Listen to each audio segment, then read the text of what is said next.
Today I want to share with you how we can prevent ever being caught without having any food. Plus, I want to share with you the YouTube gardening channels that I can't stop watching.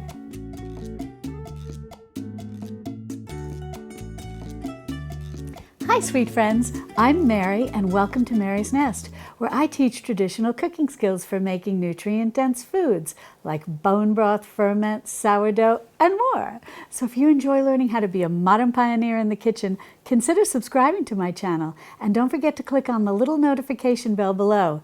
That'll let you know every time I upload a new video. Now the first thing I want to mention is if at any time you want to jump ahead in this video, be sure to check the chapter timestamps in the description or in the pinned comment below. Now the first thing I want to share with you today is about Survival Garden Seeds, but I want you to know this is not a sponsored post. I just love this company, the Survival Garden Seeds Company. This is a small family-owned business, and whenever I can support a small family-owned business, I'm the first one in line. I've chatted with you once before about Survival Garden Seeds. They have a wonderful selection of seeds and they're very affordable. And what's so wonderful about them is that they're heirloom seeds, they're non-GMO, they're open pollinators. Most are native to the United States, so if you're growing here in the United States, that's perfect. Plus, these seeds store for up to 8 years and are guaranteed to germinate after 8 years. So you really can't go wrong with that. And something that I have to share with you that I was so impressed with, I planted some basil seeds and some tomato seeds and every single seed germinated. I was not expecting that. And I only have a small kitchen garden, so I've been trying to find places where I can plant different things, as well as getting pots and additional potting soil. So I'm very impressed with their seeds. In a previous video, which I'll definitely link to below, I shared with you 3 of their collections. They have the Home Gardener collection, the Homesteader collection, and then they have the Seed Vault collection. And the folks at Survival Garden Seeds were so kind to offer my viewers a discount coupon code off of those collections. And I'll be sure to put a link below that'll take you over to the shopping guide on my website where you can get information about the discount coupon code. And while you're there, be sure to look over the whole shopping guide because I have lots of discount coupon codes for you for a lot of different products. And whenever we can save money, all the better. Well, something that I wanted to share with you today is how important it is to try our hand at gardening. You don't need to be perfect, and you can just start to experiment with even just a windowsill garden. That's how I started gardening when I lived in New York City. And the more you try your hand at it, and the more that you practice, the better you get. You develop over time a green thumb. And in a windowsill garden, you can try a few herbs, you can even try a few cherry tomato varieties. There are a lot of little different things you can do, but there's something that is so easy to start and you don't even need sunshine. And that's growing microgreens. And Survival Garden Seeds has a wonderful selection of microgreens. I have 3 here. I have arugula, I have radish, and I have buckwheat, and I'm so anxious to give these a try. And as I said, you really start these without any sunshine, which is something that I just find fascinating. And I think many of you know my friend Michelle over at Chocolate Box Cottage, and she has a great series of videos where she walks you through start to finish how to grow microgreens. And I'll definitely link to her videos in the pinned comment so that if you want to get started growing microgreens, she can be a wonderful resource. And definitely Survival Garden Seeds has these 3 that I've showed you today, but they have other microgreens as well. So definitely check out their website. And I'll have all this information below. I'll have all the links for you so you'll be all set.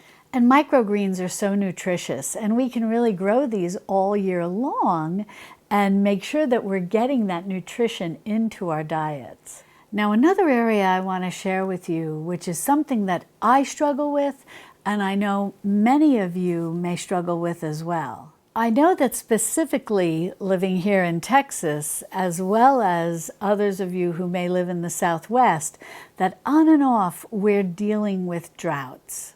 But I know that many of you, no matter where you may live, do periodically have to deal with droughts. I was just watching a video the other day that was put out by Lisa, and I think many of you know Lisa as well over at Sutton's Days.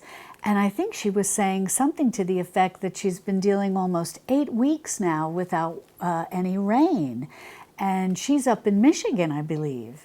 So I think no matter where we live, it's important to make sure that we know how to grow some crops that are in fact drought tolerant. So in talking with the folks at Survival Garden Seeds, I recommended that they review the Texas A&M University Extension Service site that lists a lot of varieties of fruits and vegetables that are drought tolerant.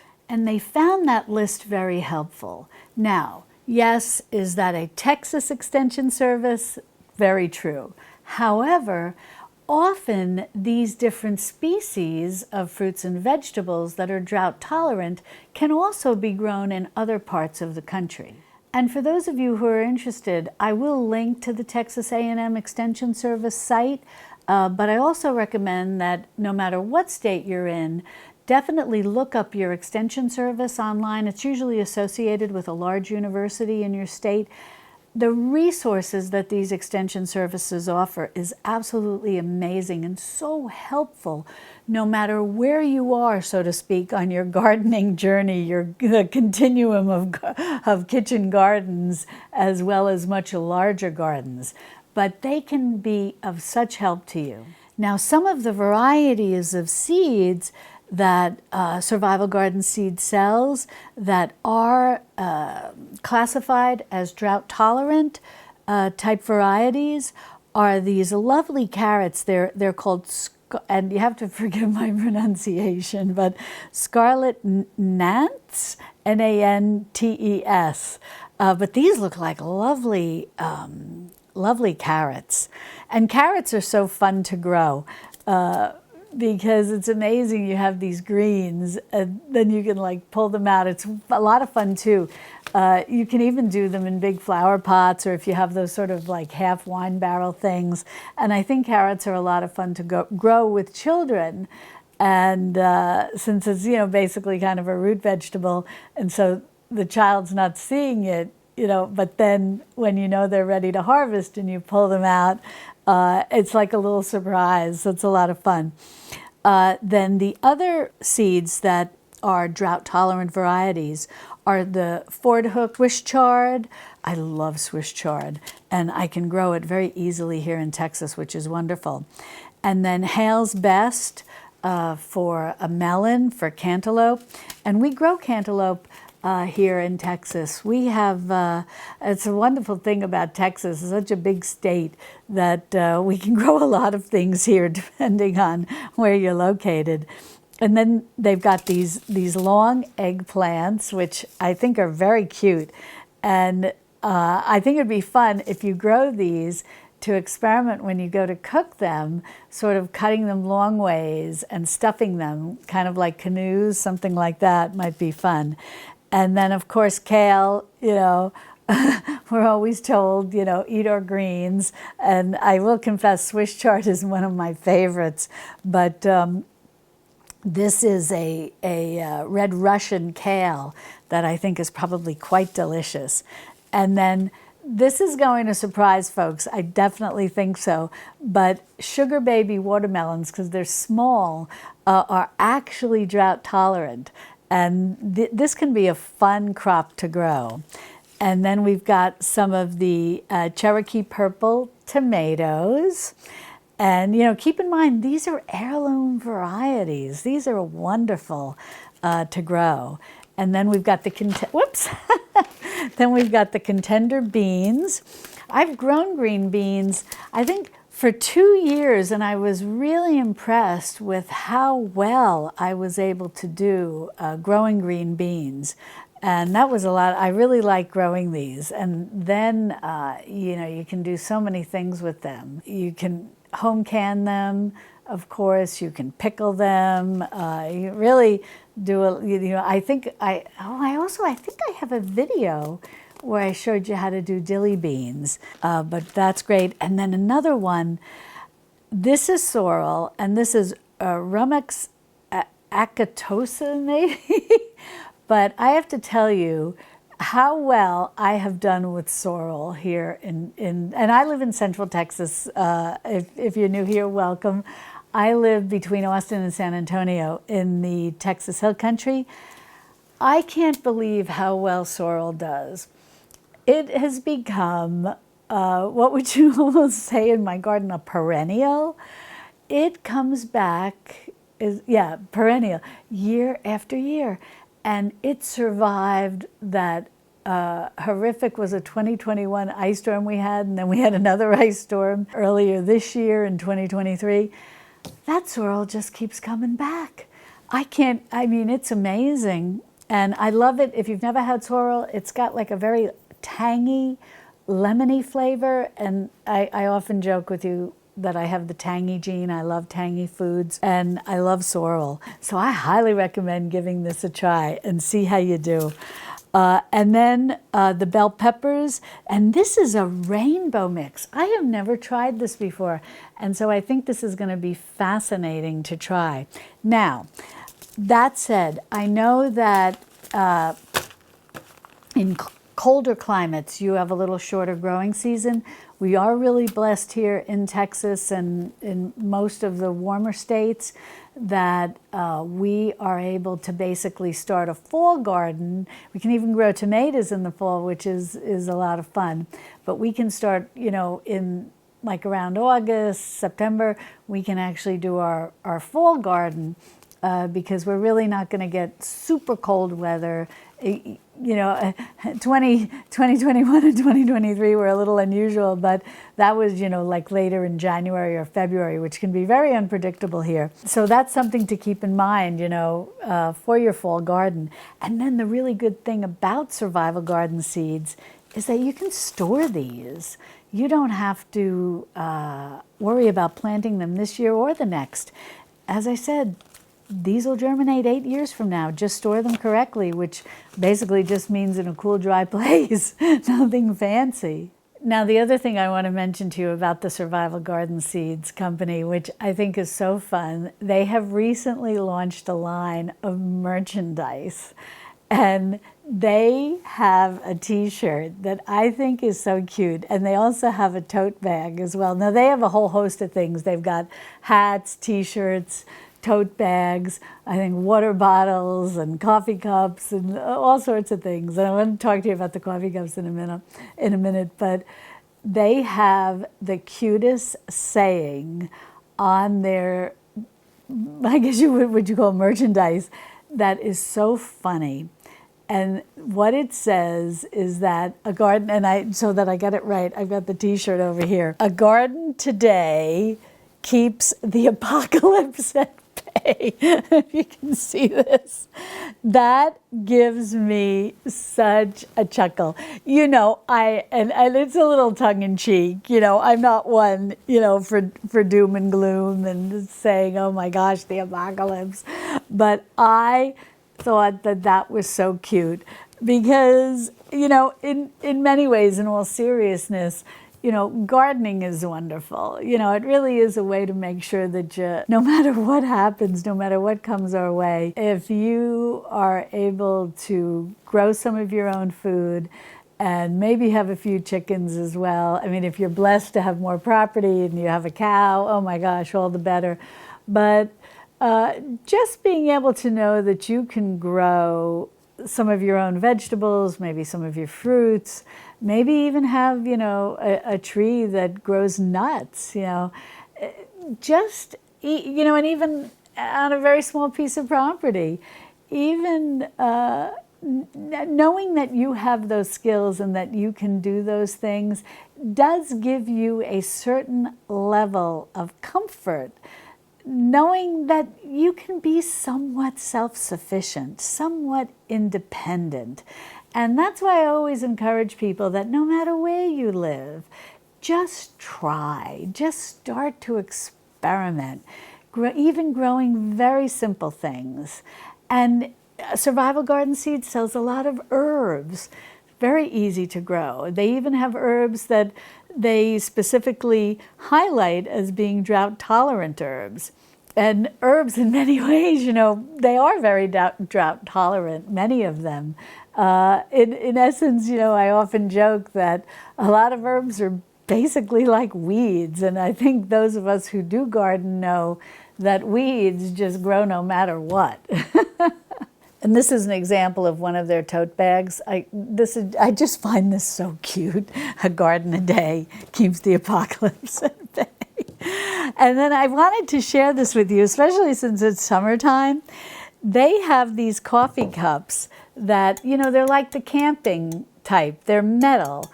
And these are great if you are working outside. I never like to bring glass outside. I'm always worried, especially if you have young children or pets.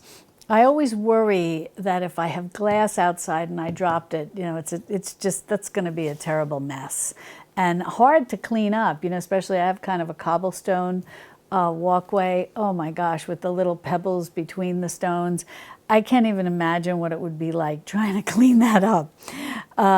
But I love this. And if we don't have a pool, but people who do have pools, I know you like to make sure that it's just plastic that you bring outside or something that's not going to shatter, because if that were to get into the pool, that's a whole nother problem. But these are great. You can take these camping, you can use these outside, you can use these by the pool.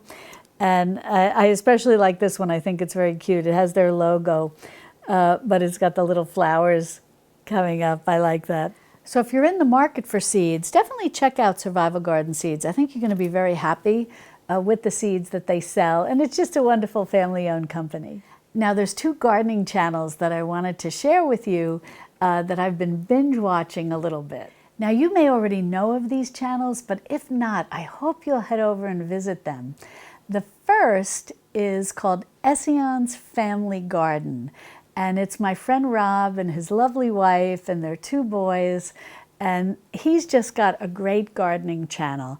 And it really doesn't matter what zone you live in, because the advice that he offers in his videos really can help all gardeners. His most recent video, and I'll be sure to link to both of the channels I'm going to talk about below, and as well as the specific videos. But in one of Rob's recent videos, he had such a fantastic, or he shared such fantastic information about how to naturally control garden pests. And if you garden, even if you garden indoors, you know that pests can sometimes be a problem. But the good news is he shares how to control them naturally, which is something I really like. I don't want to be introducing a lot of pesticides into my garden, and not only we don't want to ingest them, but also I'm also very conscious of the fact, that we have a dog and that he's walking around and may eat some things or get it on his paws or whatever the case may be. So Rob's got some great advice on that.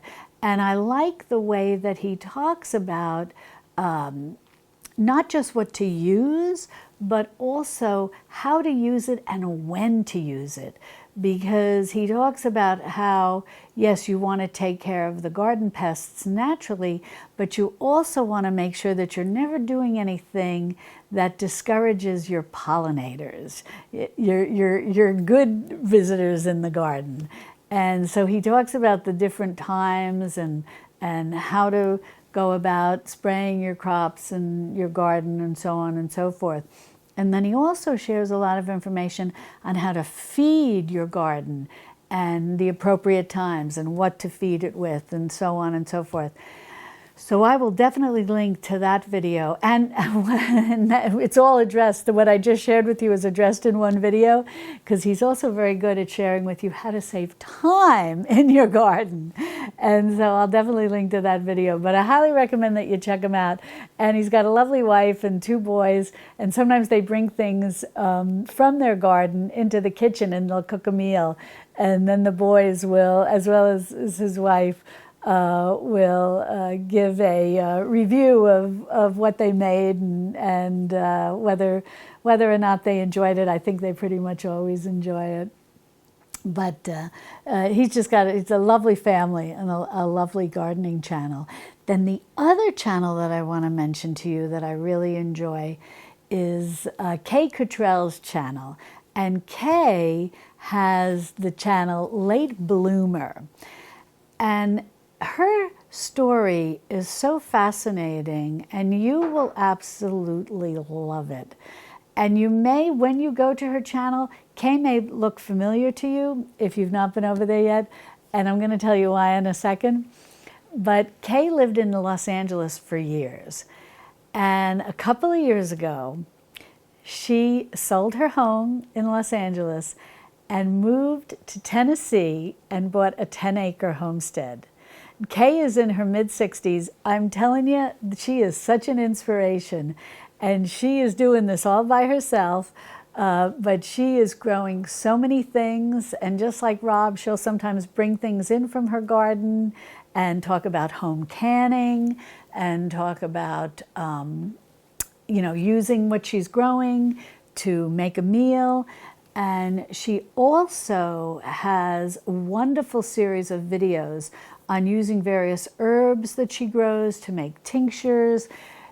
She just covers the whole gamut, but it's just such a lovely story watching her journey as a homesteader, especially a homesteader, a little later in life.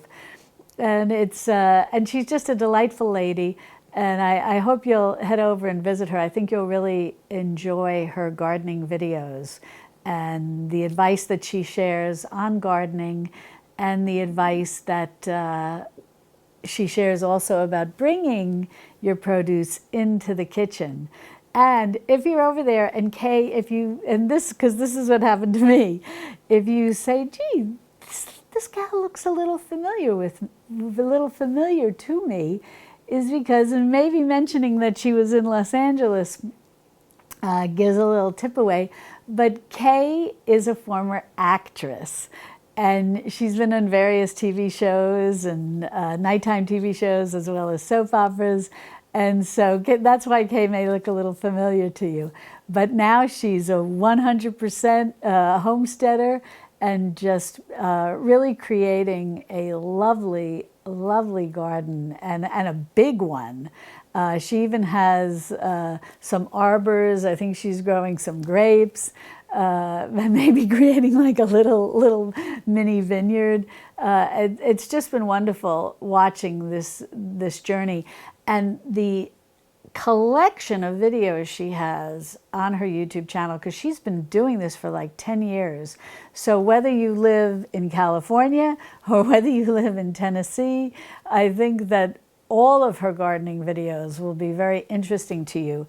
And again, like with Rob, no matter what zone you live in, I think that, yes, some of their videos definitely can help you if you're in their particular zone. Rob is in Virginia, and as I mentioned, Kay is in Tennessee, outside of the Nashville area, I believe. Most of their videos are general enough to help all gardeners. So I highly recommend that you check those out. Also, I want to mention that if you're interested in learning how to garden with scraps, actually scraps of vegetables, I have a video where I go into a lot of detail about this. And I think that I show you about 10 scraps that you can actually go and plant, vegetable scraps, and actually grow something. You can grow food from scraps. And so that's a lot of fun. That's especially fun, I think, to do with children. And you can even just start, as my son and I did when we were growing scraps, a little experimental garden and see exactly what you get, because sometimes it's a little different than what you might expect, but always a lot of fun. And I will be sure to link to my playlist where I show you my kitchen garden and I take you on a couple of tours and I talk about what my favorite garden books are and various things about my kitchen garden. And I hope that that can help inspire you because, as I said, I don't have a big garden.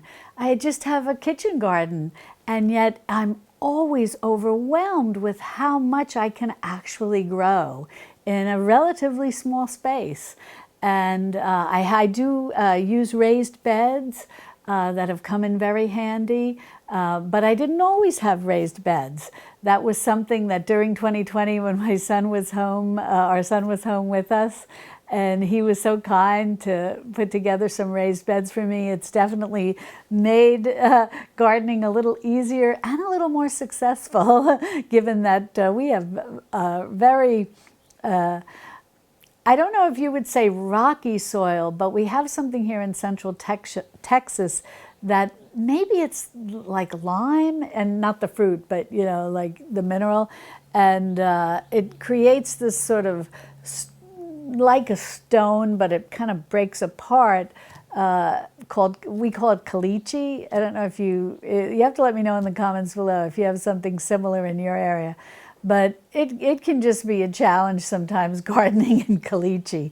So having the raised beds has been quite wonderful. So I'll be sure to link to that playlist. You can learn more about my garden. And in the interim, if you want to have more information about not just gardening, but home canning and what to do with the produce that you actually do grow. Even if it's something as simple as herbs and you want to know how to make natural remedies with your herbs, be sure to click on this video where I cover all of that and more.